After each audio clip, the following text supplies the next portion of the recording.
Hello students, once again welcome back to your one and only most trusted Gyanjyoti coaching centre. তো students আজকের ভিডিওতে আলোচনা করব তোমাদের সাথে ফার্স্ট সেমিস্টার তোমাদের যাদের এসইসি তে তোমাদের ট্যুরিজম অ্যান্ড এন্টারপ্রেনিউরশিপ তোমাদের যাদের রয়েছে, আজকে কিন্তু তোমাদের লাস্ট মিনিট সাজেশন নিয়ে আলোচনা করব।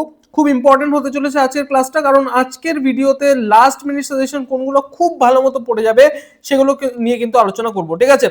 ফার্স্ট অফ অল দেখো, তোমাদের কিন্তু এই সাজেশনটা দেওয়া হয়েছিল তিনটা পার্টে দেওয়া হয়েছিল। প্রশ্নমান একের কিছু সাজেশন দেওয়া হয়েছিল, তারপরে তোমাদের ব্রড কোয়েশ্চেনের আলাদা সাজেশন দেওয়া ছিল, ঠিক আছে, 5 মার্কসের আলাদা সাজেশন দেওয়া ছিল।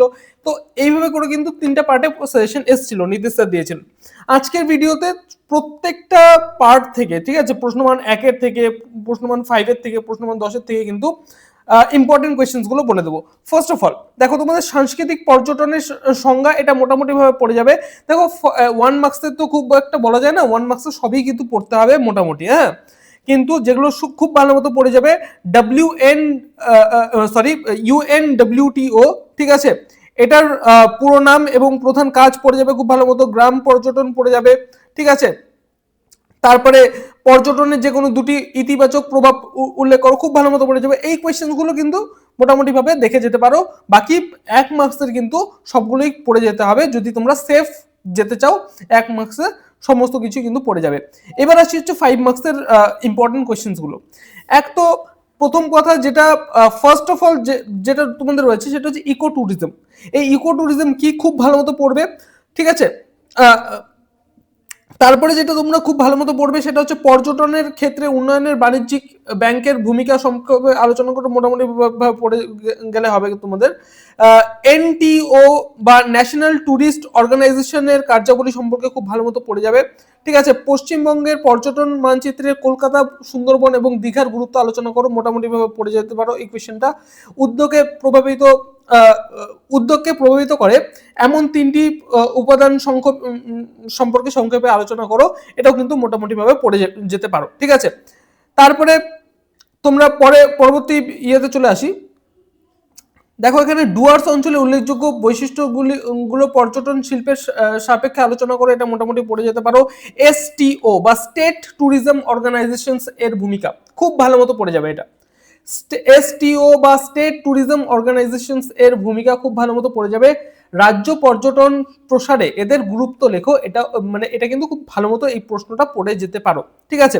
নেক্সট, পশ্চিমবঙ্গের মুর্শিদাবাদ, মালদা, কোচবিহার পর্যটনের গুরুত্ব আলোচনা করো, মোটামুটি ভাবে দেখে যেতে পারো, ঠিক আছে। ডিআইসি এর গুরুত্বপূর্ণ ভূমিকা উল্লেখ করো, খুব ভালো মতো পড়ে যাবে। উদ্যোক্তার বৈশিষ্ট্য এবং উদ্যোক্তা বা এন্টারপ্রেনিউর যাদের বলা হয়, সেই উদ্যোক্তার বৈশিষ্ট্য, ঠিক আছে, এবং পর্যটন উন্নয়নে তার অবদান সংক্ষেপে আলোচনা করো, এটাও কিন্তু লিখতে পারো, মানে পড়ে যেতে পারো, ঠিক আছে। তারপরে পরবর্তী প্রশ্ন যেটা রয়েছে, পশ্চিমবঙ্গের দার্জিলিং ও কালিম্পংয়ের পাহাড় এবং বিষ্ণুপুর গঙ্গাসাগরের পর্যটন গুরুত্ব আলোচনা করো, এটাও মোটামুটি ভাবে পড়ে যেতে পারো।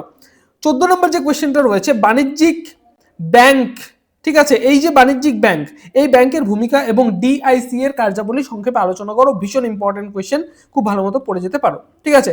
নেক্সট, প্রশ্নমান 10-এর ইম্পর্টেন্ট কোয়েশ্চেনগুলো আলোচনা করছি। ফার্স্ট অফ অল যেটা রয়েছে সাস্টেনেবল ট্যুরিজম বা সুস্থিত পর্যটন যেটা রয়েছে সেটা কি, ঠিক আছে, এবং এই পর্যটন ব্যবস্থা গড়ে তোলার জন্য যে পদক্ষেপগুলো গ্রহণ করা উচিত তা উল্লেখ করো, এইটা কিন্তু মোটামুটি ভাবে পড়ে যেতে পারো। পর্যটন ও আতিথেয়তা, ঠিক আছে, শিল্পে উদ্যোক্তার ভূমিকা সম্পর্কে একটি প্রবন্ধ লেখো, ভালো মতো পড়ে যাবে এটা।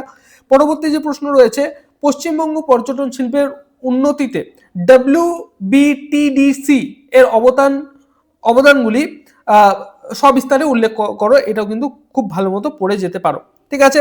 পরবর্তী প্রশ্ন যেটা রয়েছে, পর্যটনের আর্থ সামাজিক ও পরিবেশগত ইতিবাচক এবং নেতিবাচক পজিটিভ এবং নেগেটিভ যে প্রভাবগুলো রয়েছে সেটার উপরে একটা তোমাদের প্রবন্ধ লিখতে বলা হয়েছে, ঠিক আছে। এটা কিন্তু খুব ভালো মতো পড়ে যাবে।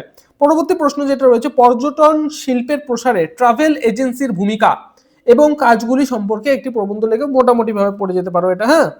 নেক্সট, পরবর্তী যে প্রশ্ন রয়েছে 6 নম্বরের, মানে 6 মার্কসের যে 10 মার্কসের যে পরবর্তী প্রশ্ন রয়েছে 6 নম্বর, সংক্ষিপ্ত টিকা। এটার মধ্যে থেকে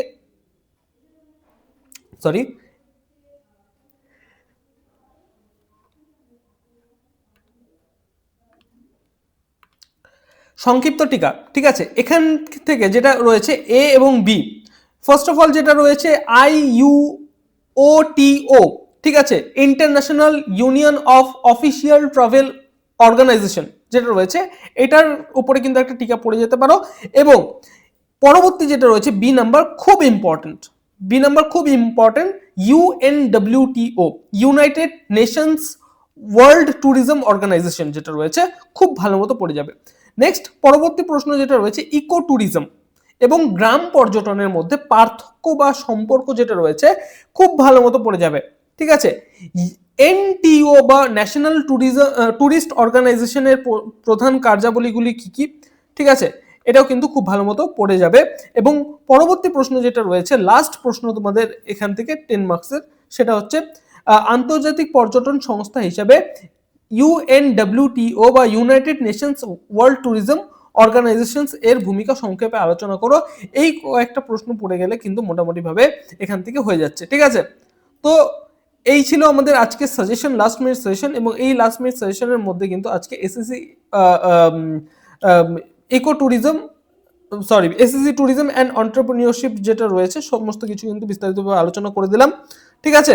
খুব ভালো মতো পরীক্ষা দাও এবং পরবর্তী সেমিস্টারে তোমরা যদি আমাদের সাথে যুক্ত হতে চাও অবশ্যই যোগাযোগ করবে জ্ঞানজ্যোতি কোচিং সেন্টার অফিসিয়াল দুটো হেল্পলাইন নাম্বার 7076398606 নাম্বার অথবা 6295916282 নাম্বার, এই দুটো নাম্বারে তোমরা যোগাযোগ করতে পারো। জ্ঞানজ্যোতি কোচিং সেন্টার অফিসিয়াল দুটো হেল্পলাইন নাম্বার এই দুটো। দেখা হচ্ছে একটা নতুন ভিডিওতে নতুন কোনো টপিকের সাথে। Till then keep learning, keep exploring. Thank you so much.